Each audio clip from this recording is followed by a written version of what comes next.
Hello, and welcome to the Kink Perspective. My name's Chris. I'm a psychotherapist and consultant. On this episode, I'm going to do something a little bit different today. I actually had another subject I wanted to go into, and a question that has caught my attention that was posed online on social media last night had me thinking and has had me completely distracted because it's a very, very interesting question. On the premise, it seems quite easy to answer, and I think a lot of people can resonate one direction or another. But when you actually look at the depth of the question itself, and you start to really reflect what's happening, it goes a lot further than that. So, without further ado, I was on Fat Life last night. I was kind of looking around as I normally do, seeing what people are playing, the Sword and Shield victim offense, which is quite often done there, and fetish.com and a couple of other places. And I ran across a question that I saw that got posed by a former guest that was on here before. And this person had commented on this submissive out of Western Australia. And the question was really quite interesting. So I decided to click over. The person's a follower, which I'm very thankful for. And this was the question. When you engage with BDSM, would you say that you experience a separation from your body, or do you find yourself more connected to and planted firmly within it? Now, that's a very interesting question. Now, my response was, on the one hand, what's really being discussed here, at least in my opinion, we're talking about transcendence and euphoria, those feelings from the chemical reactions when some people often talk about, or submissives talk about, subspace, or even for some of us dominants, we experience our dominant space.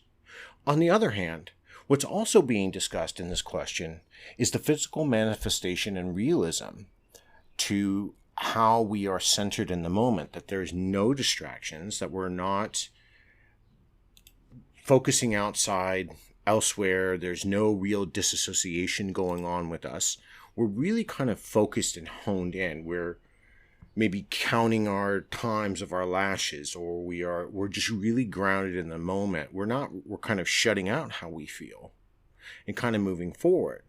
So to be really emotionally and physically grounded or existentially removed from that moment, it really does. And when I further go into my response here, it can happen for this feeling can happen for, as far as one person goes, they may encounter both of these feelings, neither of these feelings. And it does really become subjective to the experience of the user. So, like, I have somebody I know back in the States that when they play, they're just strictly a bottom. So they're not into the honorifics. They don't do the sirs and the ma'ams and all that stuff. It's not for them. That's fine. When I ended up posing this question to her, and she kind of got stumped along the way too, because it was an interesting part. For her, there is no transcendence. There's no euphoria. There is no subspace. She's physically grounded in the manifestation of the moment. She's connected to it. She enjoys the pain. The pain becomes her release. She's a masochist, by the way.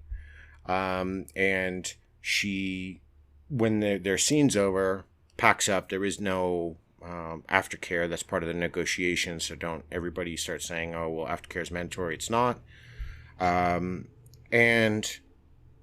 that's it. She's done. She's just there, and her top. That's all they are. They're interested in the moment. They're interested in kind of the maneuvers of the scene, the elevations of it, from each grounding floor going up. But they don't really, or this person was telling me that they don't really feel these euphoric sensations. There's no floating, which is often, or out-of-body experiences.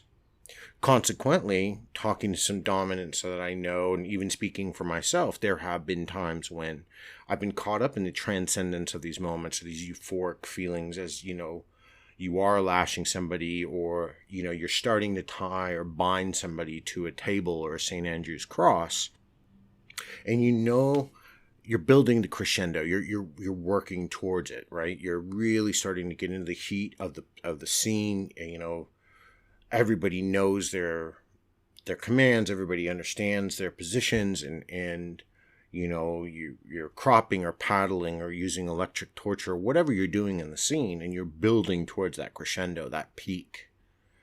And you're really no longer grounded. I mean, you're there physically, your manifestation of your body is, but you are now have become entwined with the scene. You're really kind of wrapped into it. And as the scene grows, that perpetuity of who you are and those emotional responses you have are kind of wrapped into that scene. Which is why quite often when we hear people coming out of subspace and then there's something subdrop, and I'll get to subdrop and dom drop here in a minute, as they come out of it, it is literally kind of a floating down feeling where they're, the endorphins, the serotonin levels are starting to come back into being a normalized sensation. There have been cases that I have heard about, people I've interacted with, where after a really intense scene, they're not crying out of pain. They're not crying because the scene is over. The crying is a manifestation of their emotional release. It's that transcendence, right? It's that euphoria that we feel. We're done. We're the scene's over. We've had our big build. The big crescendo. The orchestra has hit its high notes. It's the pinnacle of the play, and now we're coming to the last act, whatever that may be, aftercare, sex, so on and so forth, or just departing. So when we really think about this and connecting to that moment, either way you go, or if neither one really appeal to you, or you've never experienced them, and there's nothing, let me really state this, there's nothing wrong with you if you haven't experienced transcendence in a scene, or you have that euphoric float feeling from as being a dominant or being a submissive. There's nothing wrong. You're not with the wrong person. You may or may not still be developing your comfortability with the scene, your comfortability with control, your comfortability with giving up control, allowing someone else to be in charge, right? And on the other hand, you may still be getting comfortable with the idea of being in that physical moment, grounded in that realism, that connectivity to somebody else that you're still getting to know. And this is the second or third time you're starting to play, and you're starting to get more and more comfortable, but that there's that unease of that tension, right? So it really does become an interesting question. How do we connect? Does it matter if we're connected? And the responses on this to this query were so widely varied. And there was a couple of people on here that I recognize. I've actually interviewed them on my show before. That's Luna Lux and Sovereign Kane. And Luna had, to me, where it was a beautiful response, and it was connected, authentic, real, alive, and aware. And this puts us more in the realm, and obviously I'm not going to speak for Luna here, but this puts us more in the realm of that connectivity, that I'm awake, I know what I'm doing, I'm kind of working towards that crescendo. I'm the maestro here, I'm in charge. And I'm building that tempo, right? And that's what dominants really do. We are there to kind of control the tempo of the scene, build it and raise it and ignite it, so we are lifting that palpable levels of pleasure and pain, or we're doing the soft cuddling, or we're beginning our riggings, right? We're building all of that. We are a submissive, or the scene becomes like our play, and we're the conductor of the orchestra. We are leading it to that eventual crescendo of what we want it to be. So when I look through a lot of the other responses, again, it was varied. There was a couple of, obviously that were close, but it really becomes quite eye-opening how no two real responses are honestly the same. Obviously, maybe the feelings of the words that somebody used are the same, but scattering through, it really looks at how many people are connected, how many people are feeling transcendence. Now, more often than not, that when we're involved in a scene, and this is going to be strictly a guess, I'm going to probably say that there is an even divide and an even split for the most part. I'm going to say more often than not, and it's not, again, this is going to be more generalized. I don't have any statistics because I've never really thought about this question before, but I'm going to say that more often than not, submissives are going to feel this transcendence, this euphoric feeling, this float. And I am going to get to sub-drop here and dom-drop here in a moment. And I will probably say that more often than not, dominants are more connected into the reality, the realism, the manifestation of the scene when they're kind of standing there and they're in control, right?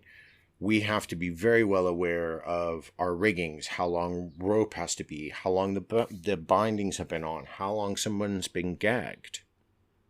Now, while we may be very, very connected and we maybe have been building a dynamic over years, the real question is that when there's a change, when the dominant is no longer really more concerned about what they are doing, and it's not that they're not connected to the scene, but they're connected in a more realistic way with some of their emotions. And I'm not saying everybody's emotionally stunted or closed off. Quite the contrary. I'm saying that they're much more dominant. Speaking for myself, I'm much more conscientious when I'm working with somebody new over like even a 6 month or a year long period. It's quite a big feeling out phase. We're still learning, you're understanding sounds, you're understanding responses, and if you touch somebody here and how do they react.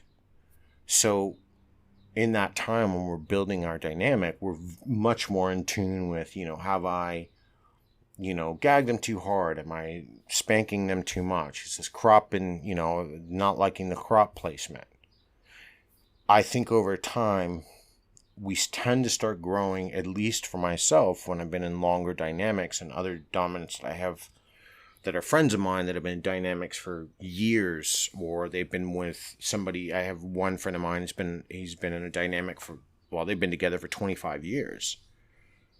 They feel more of that interconnected transcendence together. When she begins to float, he begins to float. As it's been described, time stops. They feel the breaths being inhaled and exhaled. They can hear in the moment between the barbed wire being applied and lashes going out. They're extreme, by the way, sadists and masochists. But they can hear their clock ticking. So it's this response between the prefrontal cortex and the back of their conscience that kind of taking them through these two different stages. But as they float and they go through this together, then they kind of, they work towards their peak, and as she climbs, he climbs. And it was just, again, it was another interesting observation. When I start to talk about sub-drop or dom drop, so with submissive drop, and it does happen to dominance, I know there are people out there that say it's not true.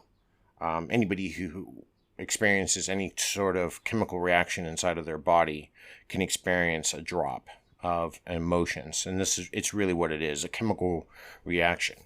I've read some things over the last year, especially on some social media websites, where they state that dominance can't get dropped. That's absolutely 100% not true. So I don't know why people make emphatic statements, but nevertheless, a drop that'll happen even days, possibly even a week later. So what ends up happening is the scene was quite intense. Maybe the person was quite new on both sides, the dominance, and I'll get to a personal story in a moment. But we'll stick with the submissive side. Submissive gets involved in the counter. The scene is quite intense. They feel this euphoric feeling. It's often described as almost out of body. They can see themselves from behind being paddled or being gagged or anything else that's going on in the scene. And then it's kind of this return to themselves in this state. And days later, what'll happen is, because they maybe didn't have negotiated their aftercare or didn't negotiate a long enough time, or there was a breakdown in communication. There's a ton of reasons why the submissive will kind of go almost into like a depressive state. Might be the onset of uncontrollable crying, sometimes anxiety or stress, and this is usually caused because that rush of that serotonin, that rush of those endorphins that have now really kind of worn out of the body, all of these other feelings, once we're coming back into our space, our body's re-regulating its chemical balance, leaves us with these emotional drops.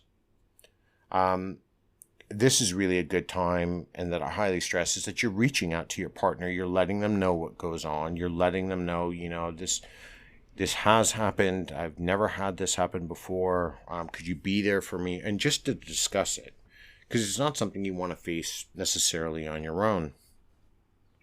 I know one of the first times, some 20 odd years ago, when I was at a dungeon, I was in Atlanta, and I went to a DomCon there, and the after party was held at this local dungeon, which became kind of my mecca for quite a long time. And I remember the night that I went, there was a lot going on. I remember seeing somebody on a St. Andrew's cross being doing electro torture. There was a dominatrix with her male submissive. She had put needles into his back and tied a silk corset through the needles, and then wrapped him around it. I was watching a demonstration of water sports going on. It was kind of all in this area. And with even a panoramic turn of your head, you could see quite a bit of these things going on. And it was a wonderful experience. And it was such an emotional dump for me of information. I took so much in that when I went home, coming down, like I was having a problem trying to process everything. And at that time, I even reached out to my mentor, and I'm like, I don't really understand. I could describe the sensation of, tingling and I could feel the electrical pulses on the tips of my fingers, almost like electric shocks. Again, what it is an overstimulus, and our brains are going on because of what we're encountering. And we're trying to process everything, and we too can come down from scenes really hard, because dominants are people too. We tend to think of all the care in the world needs to be put into submissives, but dominants need to be taken care of as well. They need to look after themselves just as much. With that being said, and I don't want to stray too far off from the main conversation here, but the reality is, with this type of question, do we feel this separation? And I would go to say, more so of this question, to really extrapolate a deeper meaning, is, do you feel that emotional separation from your body? Or do you feel more physically manifested within the scene once you're involved? And I really think it's an interesting question to sit and ask yourself, because you might find that this varies, and it may vary with the people you engage with. It may vary with the state that you're in when you're playing. If you're tired, or you may not receive the same effects. You might be feeling more grounded that day, and like, great, you're spanking me. Ooh, ah, thank you. Right? Or I'm delivering another blow and it doesn't really do anything. Because we all have our off days.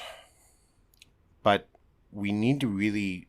Another part of this came up that I was really kind of considering when I was looking at this question, was disassociation, where when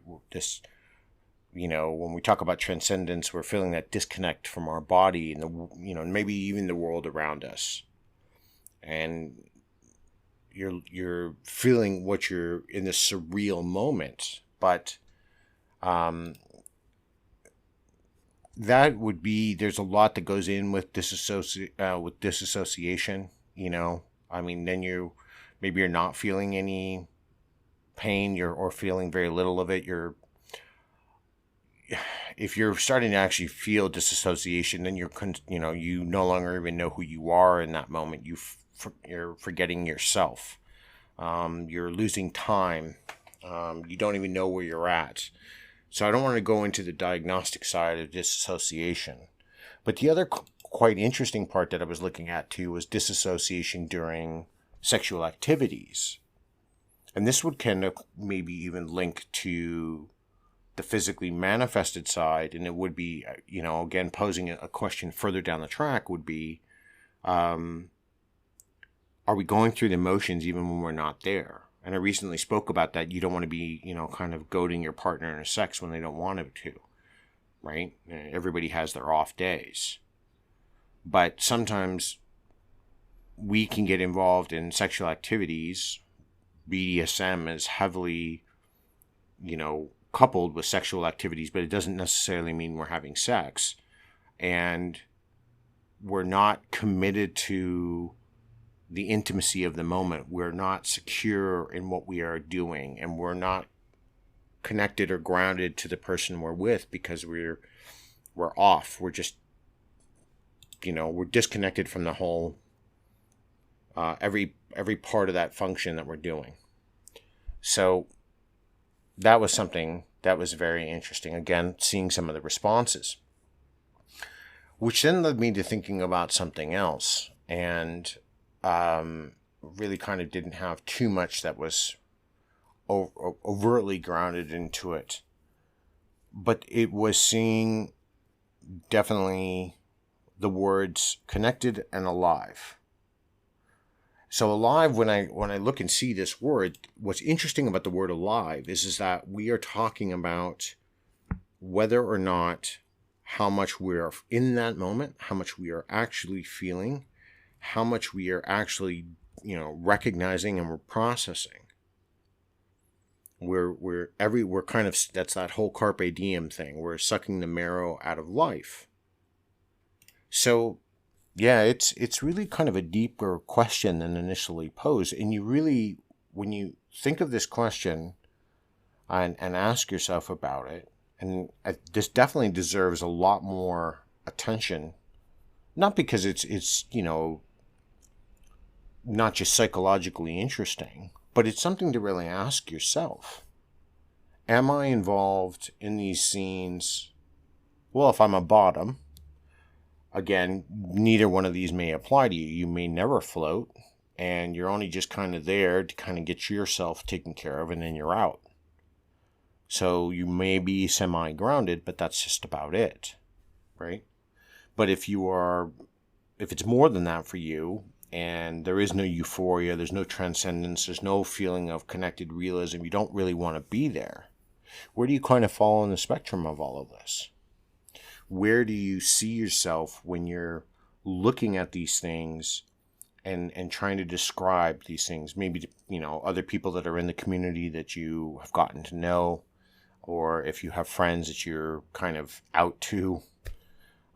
It's funny when we talk about being out as far as the BDSM world and talking to people. I don't really think it's one of those things that we're coming out at, but again, that's going to be a discussion for another day. So I want to thank this person today for this question. I'm not going to mention her by name because I promised I didn't. I said I was going to talk about her subject on my show today. I haven't had her permission yet to say her name, and when I link my thing on a couple of different places, I'm not going to link her name. I'll wait for her to do it. But it's a really good question. And I'm going to close my show with by saying this, that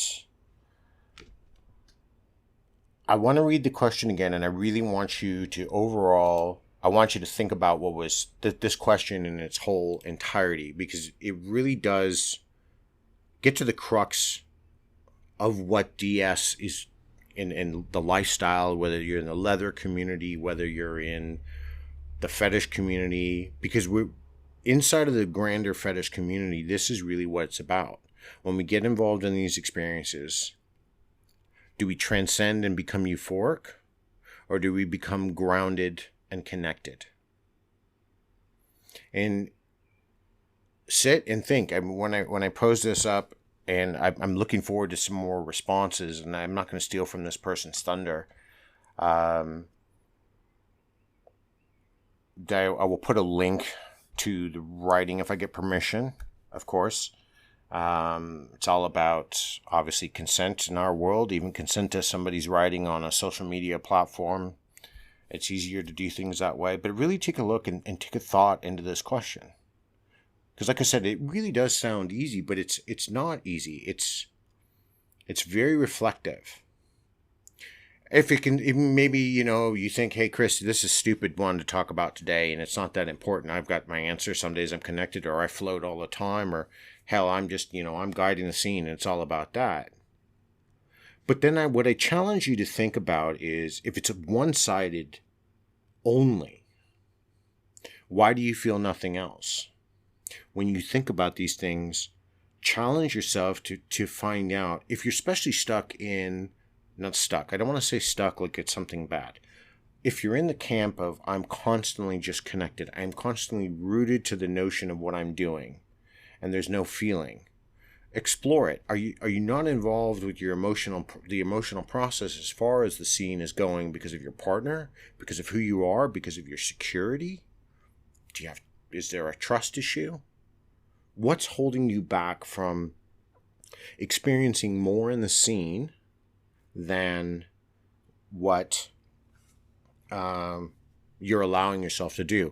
And on the other side, for the people that are on the euphoric transcendent side, that floaty side, more often than not, because they are having that experience, and so they're riding that neurochemical high, they aren't as connected. So ask yourself, what do I feel when I hit these states? How do I feel the touch of my partner, or do I feel the real stings of that lash? Am I really that connected in the moment as well?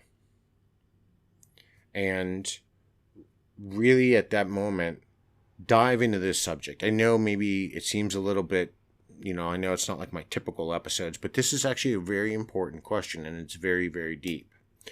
On that note, before I kind of chime out here, I've been getting very bad lately. I have a couple of more interviews I want to do. Again, another one with the wonderful Luna Lux and Sovereign Kane. I'd love to get them back, and I have some more discussions with them.